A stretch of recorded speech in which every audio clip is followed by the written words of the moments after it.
versus the middle class, and they're having a debate about it. So let's go ahead and get into it. We'll give our thoughts about it. All right.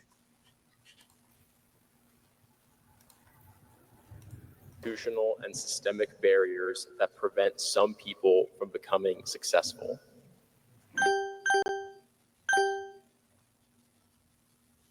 I don't know if anyone that has millions of dollars has ever ridden a bus, but you don't understand that your day would be 4 hours to get somewhere back and forth as opposed to a 20-minute drive.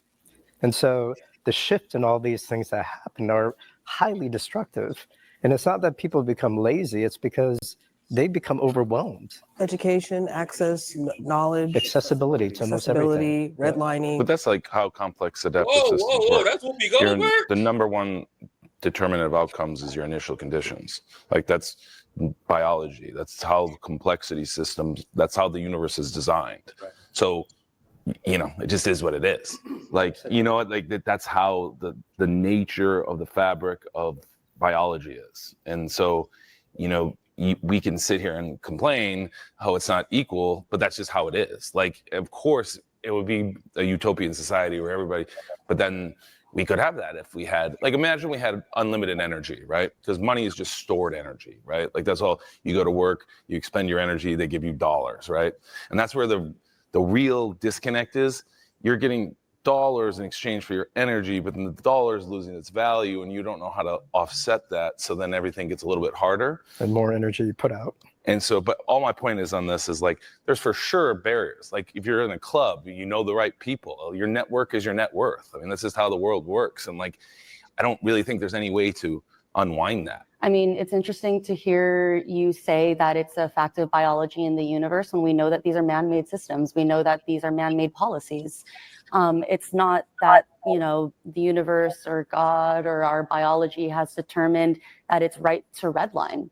These are man-made policies. That's not just how it is. It's how you, as someone who has been born into capitalism, has experienced the world and as like life views have been shaped. If we're thinking also about, you know, racialized capitalism, we're thinking about the institutionalization of white supremacy. It's really interesting to see, honestly, how that's coming up in this room, by way of how I'm hearing like, or I'm just kind of, struck by hearing that it's like a fact of biology and the universe, that these are barriers. Sure, but I guess what I'm trying to say is like, if you just think about an actual like Sierpinski's triangle or something where it's where you start has the most, this is just math, like the most determinant outcome like is based on your initial condition, not what you do. Like, I mean, look, you go to Chipotle, the guy who's grilling the chicken's working hard, right? There's a lot of people working hard. And like, I think that's the whole American dream thing is like, you want to believe that if you work hard, that you get results, right? And I think that's what we're talking about here. But what I'm trying to tell you is most of it's just luck. Where you were born is the most important thing in determining outcomes. Now you can overcome that for sure, no question. But I'm just telling you that like, it's, you know, it just, that's how the systems work. Like, and that's how you can do it in a non-human system. And you can see this as well. And that's what I meant by biology. Like there's all kinds of complex science that like just shows this. Right. Feudalism and monarchy has been the norm throughout history. So totally. We had an aberrational period where democracy and the people had a moment. But like I'm just saying, over the history of humans, yep. Feudalism is what's reigned. I get the history. I ask, have we not evolved enough? Are we not educated enough? Why can we not use AI to take us out of that? Because maybe that's just how humans are derived. Like the top of the pyramid, there's some certain, and a lot of the people who make it to the top are not good people. And that's all I'm saying is, and people, so like, that's how do you protect against that? A sociopath can be functioning. That's my point. And I think that's the point, right? Oh, for sure. Right. I'm not disagreeing with that. No, and I'm not But I'm just saying it is what it is. Yeah. I'm just more accepting that is the structure of how things work. And like, we just try our best, basically. Do you think that's how it should work? How it should work to change that? Oh, sure. I mean, I would like it if everybody just said, we're all having pina coladas and no worries, for sure. Absolutely. Like I'm a normal guy. I'm just telling you that like I'm accepting of like how systems work versus like, and everyone try, you know, we'd be nice to other people. Do you think you're accepting of the system because it's worked for you? Am I accepting of the system because it's worked for me? Mm-hmm. I don't know if it's worked for me.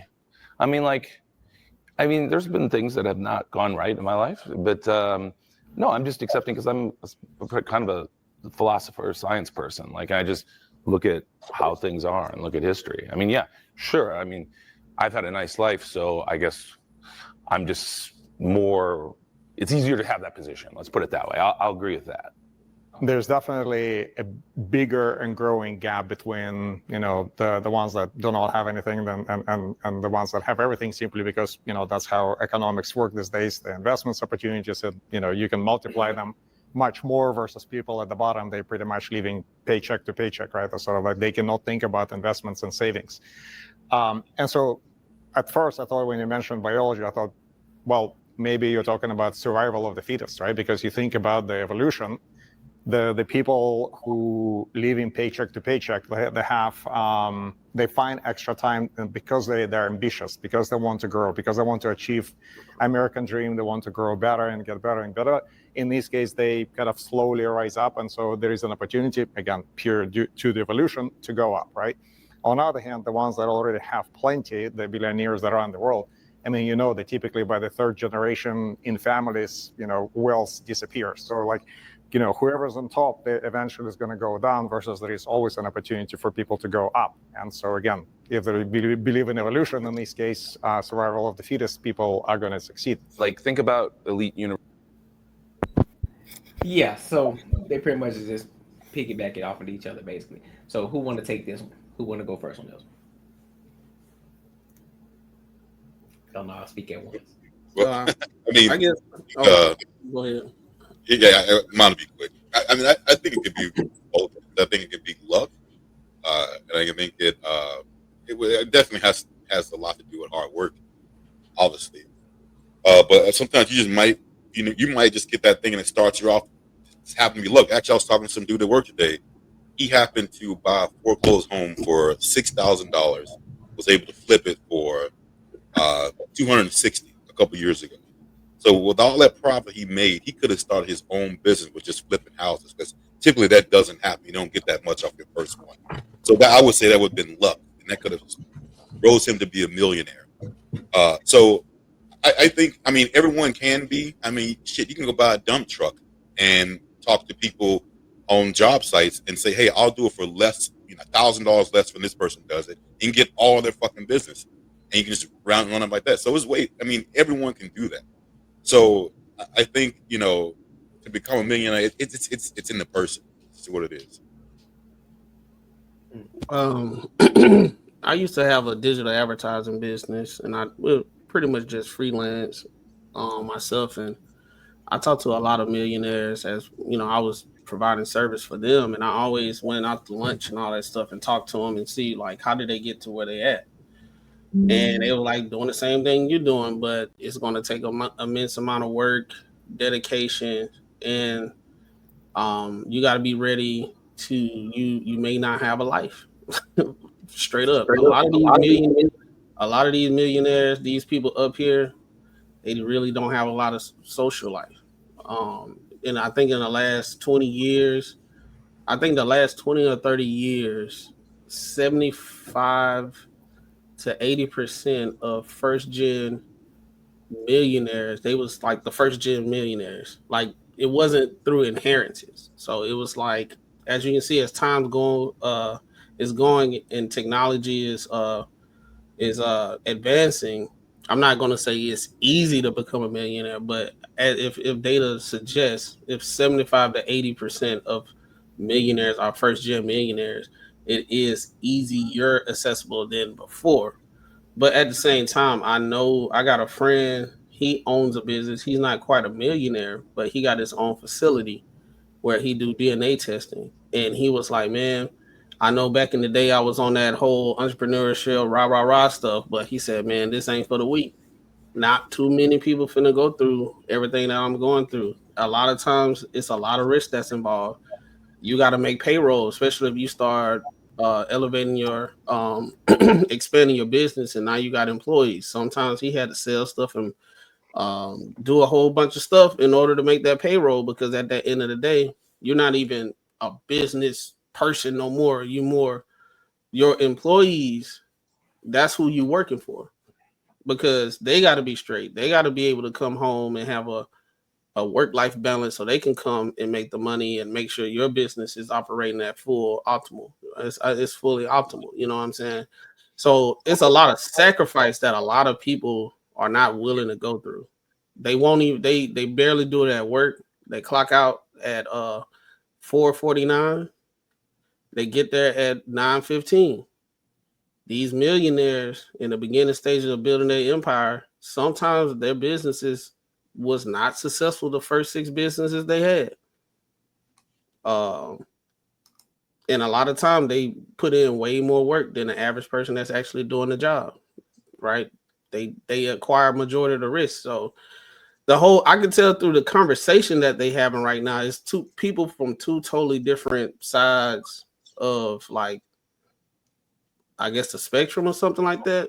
So they're talking about all emotion and how they feel and all that type of stuff. They're talking about actually going through the situation, like what it takes. And then that's the reason why for them, it seems like they being not empathetic and everything, but they just kind of more like, well, we done been through it. We know exactly what's going on and what it takes. So that's my take on it. Yeah, I can see that too, Macaroni. I think it does take a lot of sacrifice. I don't really, luck is, you can win the lottery and that's lucky. But I think that it takes a lot of hard work and sacrifice to become what you want to become and to be a millionaire. I do think it's different, when you inherit it and things like that. But nowadays, I think it's possible for a lot of people. So, yeah. Okay. I agree with Ben said. A lot of it is the amount of hard work that you have to put in to become rich depends on the luck of where you were born in the system, in society. So, I mean, if you were from the hood, you have to work 10 times harder than somebody who is raised in the suburbs. And so depending on where you plan on going, where you are and how you get there is just going to depend on you. Rob? I don't agree with none of them niggas. Why you say that? So the dude on the poverty side, on the middle class side, because I guess the other two were of the rainbow community, because their voices was throwing me smooth the hell off. But he was talking something about, I don't know a millionaire that's rode a bus. Well, the company I work for, it's a lot of OGs up there. They're not gonna tell you how much money that they have, but one of my gifts being from the hood is I could watch people and certain moves they make. Them motherfuckers hold it. Now, the problem with the term millionaire, I'll say when it comes to the lower middle class society, I'm not going to blame a black community, white, whatever, is a lot of these people look at entertainers and all that and watch them blow a bag and think that's what a millionaire means. No. If you bought a house in the fucking 70s for $8,000 and that shit fucking, the value went up and it's $1 million and it's paid off, you're technically a fucking millionaire. Your assets put you in that bracket. I know I got coworkers at work, got 7, 8, 9 houses. These motherfuckers is holding. I got a coworker with a fucking lifted F-350 Super Duty, and his 4 Giottos on that truck alone is like 40 bands. Motherfuckers got bread. It's just the way people look for the bread. Everybody want this million so that they can go to the club and fucking throw fucking 10K at Magic City on some hoes and take this fucking trip to the south of France and run on the beach with the fucking shirt open and some damn silk shorts and shit. That's what motherfuckers want. And that's cool and all. But becoming a millionaire is easy as fuck. There's many stories of dudes that, they never got the plant job. They were a fucking janitor and they just, every check they got, $100 went to the stock market, went to the stock. By the time it was time for their kid to go to college, they was a millionaire They ain't have to take out no student loans, nothing for their kids, none of that. They was like, hey, your college is paid for. So it's literally a blueprint to doing the shit. It's boils down to, do you have the discipline to do it or not?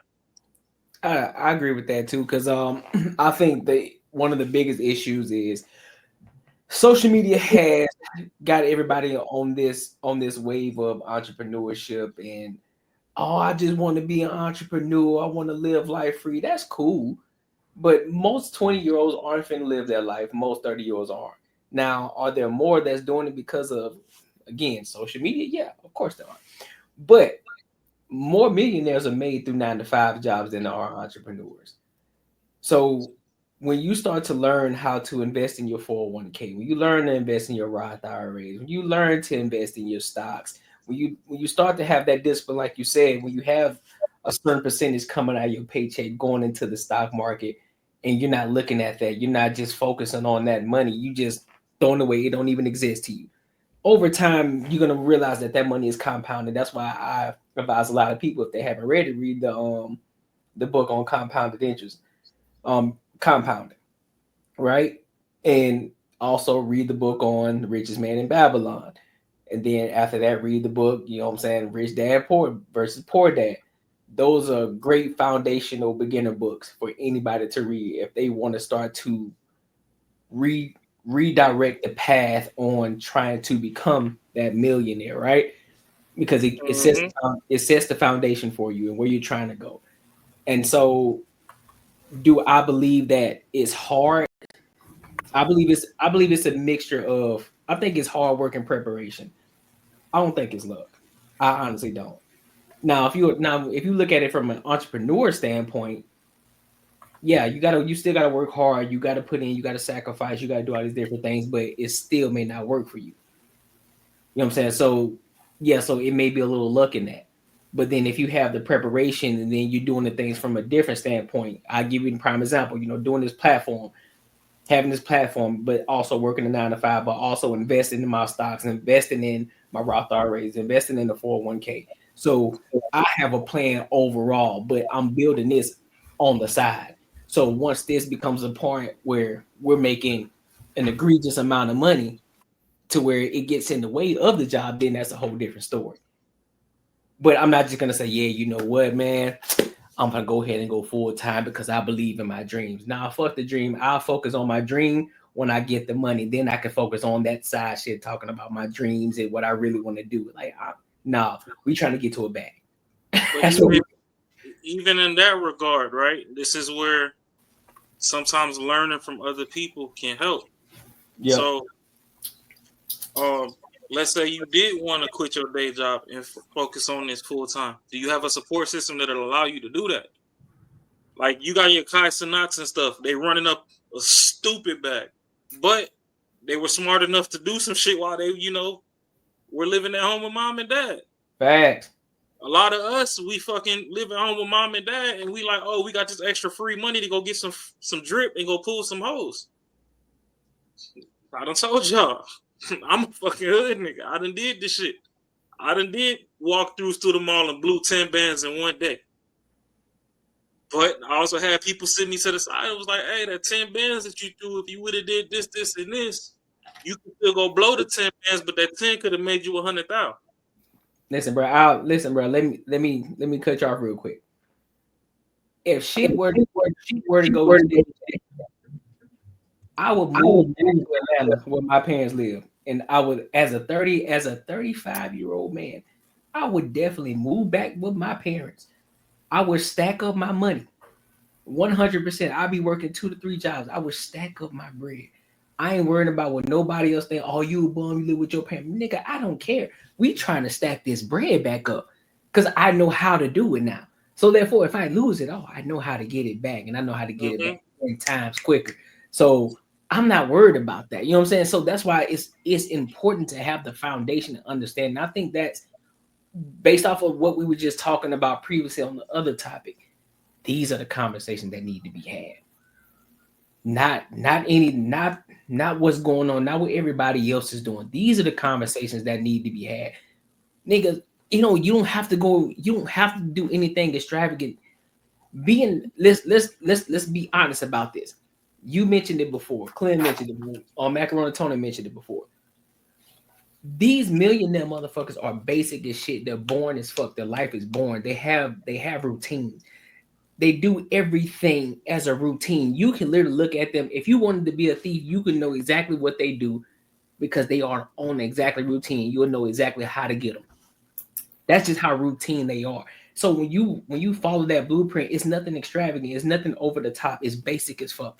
So when you follow that blueprint and you just stay on it. Don't worry about what everybody else saying. Don't worry about who's driving what everybody else is doing, who's successful right now. You focus on your lane. You stay in your fucking lane. Focus on your business and whatever it is you got going on. I guarantee you keep your head down and you just fucking grind it out.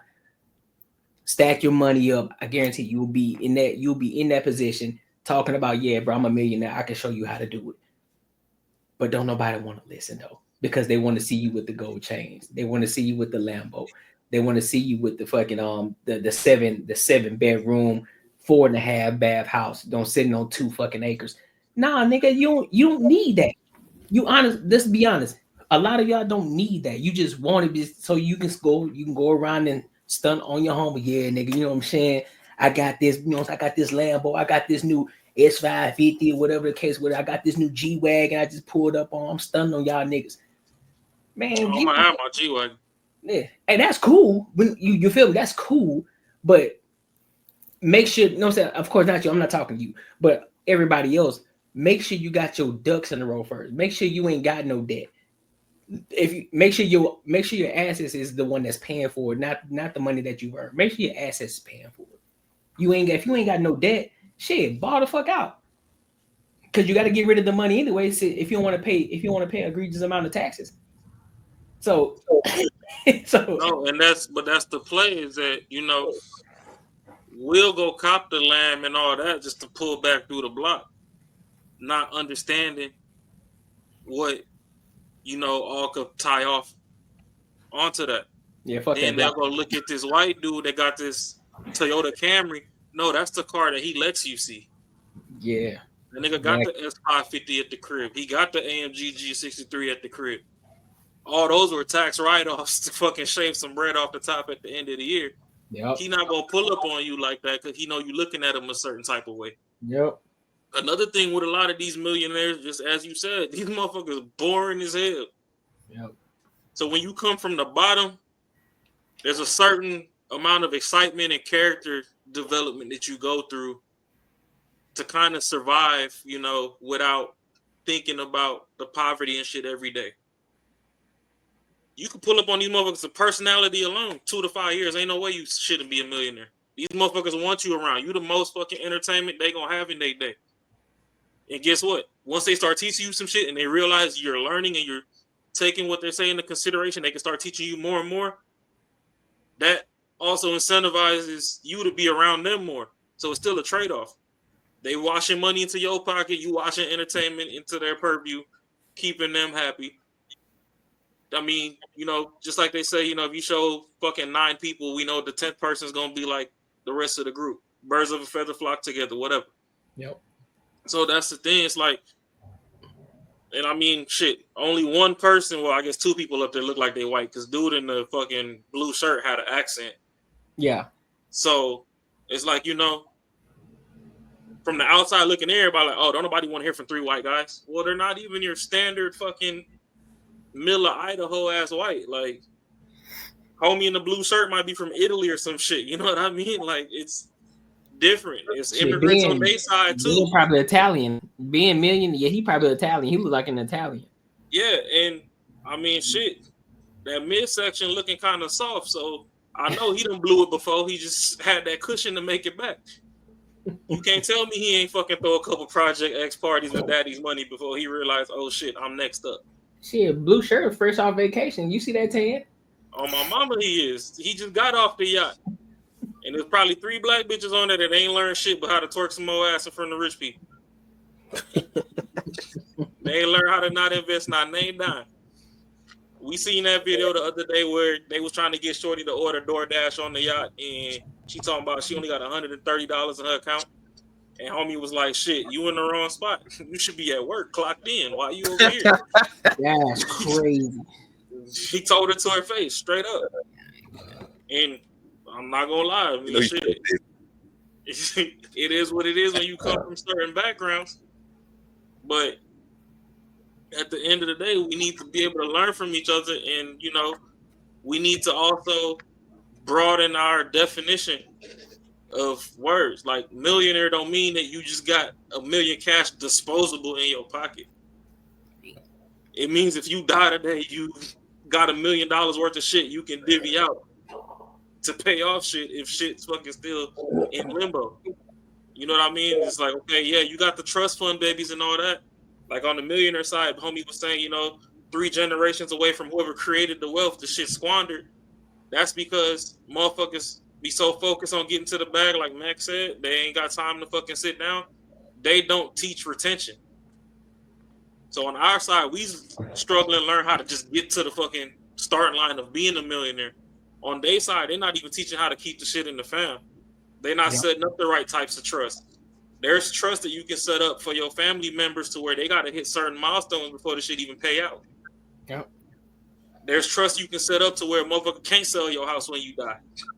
That house got to go through 5 generations before it could be sold. Yep. There's safety nets you can put in place, but everybody fucking goes through the tumble cycle of fucking ignorance, and we all just fuck off the money to fucking have a moment and feel good, and don't nobody get nowhere. And me personally, one thing that I hate is that whole work-life balance bullshit, because let's say life expectancy was to be 60 years old. That means you got 20 years to fucking learn, 20 years to grind, 20 years to shine.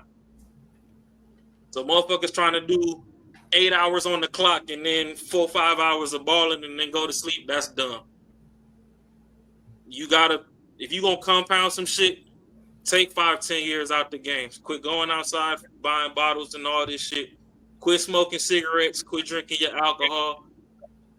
All that money that you save right there, throw that shit on stocks. If you was blowing $30 a day on fucking cigarettes and alcohol, put $30 a day on some stocks.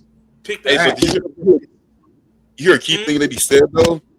That the dude in the blue, I guess the foreigner, he pretty much said like what we've been talking about the whole time is about generational wealth. They've been like white people set up, you know, from their families. He pretty much just said after the 3rd generation, it's gone anyways. So they got to start that shit over again.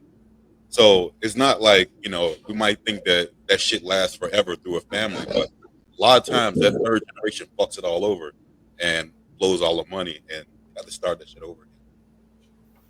I heard they usually, like in today's society, that shit go on the next generation. Like as soon as you pass that bitch down, after you gone, usually the children usually sell your assets, like sell the house and all that stuff. I got a friend that's a real estate agent. That's what he told me. He was like, dog, every time they sell that shit after the parent died or something like that, they selling those houses. I mean, we in the money phone generation. Everybody want a motherfucking money phone. Shoot, me and my wife, we were trying to buy a house, and we were trying to buy, and I guess the lady, she ended up, you know, dying, and the kids were trying to sell the house, and we trying to, you know, get the asking price of it and everything, and it was major renovations that needed to happen for us to move in, and they did not want to budge. They wanted a set amount of money to be able to split between all of them, so they did not budge. And the house ain't even worth what they were saying. We was just want to be like, well, we'll buy it and we'll do the renovation, but can y'all at least do this? It was like, nah, we want that money right now. We not budging, to the point, no, it's so bad, to the point that their real estate agent was only going to be able to get 1%, 1.5%. What do you call it? Yep, other sales. So she probably would have made like $2,000-$3,000 or some shit like that. And they making her work for that shit. And they making her work. That shit was so wild, bro.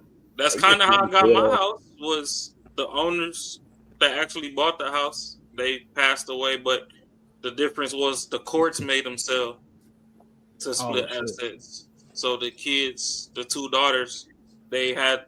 I mean, you can't cut a house in half and take your half with you, so they had to sell it and split the bread. Luckily for me, when I pulled up, because it was like, I guess it's a seller's market when it's to their advantage or something or whatever. But when I pulled up to come do the viewing, Shorty was in the house and she didn't quite get to leave yet, and she seen that I had one kid and one on the way. She didn't really say nothing, but later on when I was at the closing table, that kind of got brought up, like, oh yeah, you know, that's they family home. She grew up in there. She wanted to go to a family. She didn't necessarily want it to go to nobody that was just gonna rent it out and, like, you know, capitalize off the shit. And that's kind of why I got the deal, because there was a couple people that had higher offers than me. I'm like, no, I'm not doing nothing higher. Because just like you, I've seen a couple things that I would potentially have to fix, which honestly, some of the stuff I brought up, they even fixed the shit before I even got the crib. And that's how I got it. So, yeah, there's ways that shit do get blown. But at the end of the day, for those rich kids that blow the money, some of them, I'll say that's on their parents for not taking time out of their schedule to teach them how to keep shit. But then just like you brought up the social media, I think it's still on Netflix or something, where you got, I think it was the Millionaires brothers or whatever. Them dudes literally killed their parents and did a 2-3 year run of fucking off the bread. Yeah. Doing parties, cocaine, buying whips, all this shit. Yeah. Fucking off the cheese. Because, you know, clout is one hell of a drug. So it is what it is. People just need to get educated at day's end on both sides. I agree. I think too, it starts in school. Like, they don't teach you about how to do your taxes in school, like in high They're school. not supposed to. But I think that it should be a requirement. You know what I mean? They're going to teach us about. You're saying that, but I do think it should be a requirement, because then we would grow to be more knowledgeable in our taxes, in how to buy a house, and what an actual trust is and what you can do with that, how to make a business. I think, yes, that is what society is right now, where no, they're not going to teach that. Well, I'm just saying that because it just went to earlier when I was talking about slavery, how we're free slaves. The school system is designed for you to go be a worker. Of course. Yeah. That's why entrepreneurs are so hard-headed on their side of the fence, because they like, shit, honestly, money is just a thought. If you think you a millionaire and you keep fucking lying to yourself long enough, the millions eventually gonna be up under your ass. You gonna find a way to. So the reason they don't teach the taxes and all that in school is because they want you stuck enslaved to that system. But that's just the only reason I was pushing back. Yeah, no, I completely agree with that. It's a whole setup of, I know it kind of ties into kind of all of what we've been talking about today. They got places around, but it's like more of like extracurricular activity to show, like, not kids how to do taxes and have financial responsibility, but it's like they don't even know that's what they're being taught, but it's extracurricular activity until they get to like a teenager. Then they'll say, hey, this is how you do taxes, financial responsibility, entrepreneurship, all that stuff. They got a few academies in Atlanta. And that way too, you can knock out two things at once. You can have those kids in that thing, and you don't have to worry about them being somewhere they supposed to be, and having after school stuff. And at the same time, they learn the financial responsibility. So, I mean, it's programs that's out there. It's just one of those things. Like we said, as parents, you got to do your job. You can't just leave everything up to the school to learn, you know. Yeah, and I mean, what sucks too is some of that does cost money, and yeah, it costs money. Let's face it, you know, the lower middle class, I do understand. Like I said, it's not that I don't care about the motherfuckers, but some people is hard-headed. Like, it's kind of hard. See, one thing that really irritates me nowadays is you got a lot of interracial couples. You got a lot of these black kids with white moms that be running around nappy as fuck. Like, if the women gonna come to our side and get some dick and get some sperm up in them and swell their belly up and have a kid, at least learn how to take care of the kid's hair. Like, you got these motherfuckers looking atrocious.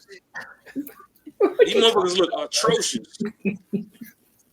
I don't get They do be looking wild though, bro. I ain't gonna lie, they do be looking wild, bro. There are some out there for sure. They be asking for help though.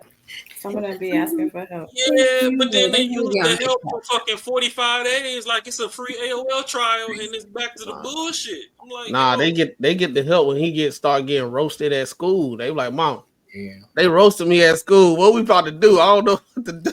Yeah, but then you get shorties like, you know, they grow up and get the Amber Rose haircut because they didn't never learn how to take care of their hair because wasn't nobody teaching them. But they can't run a comb through the shit because the fundamental years of building up that damn stubbornness on the skull the past. They ain't trying to run a comb through that shit. Just like we tell women, like, we like your natural hair. I'm not saying wear a big ass afro, but hey, if you go get that motherfucking silk press and it's yours, I still like it. If you straighten that shit and you clip your ends and your ends don't look like you was smoking rock, I like it. But I like the big afro. I like that too, but I mean, a lot of the women gonna complain and be like, "Oh, I don't want to comb my shit every day." Before I had my locks, I was braiding afro. They show love to playing my shit, so just comb your shit.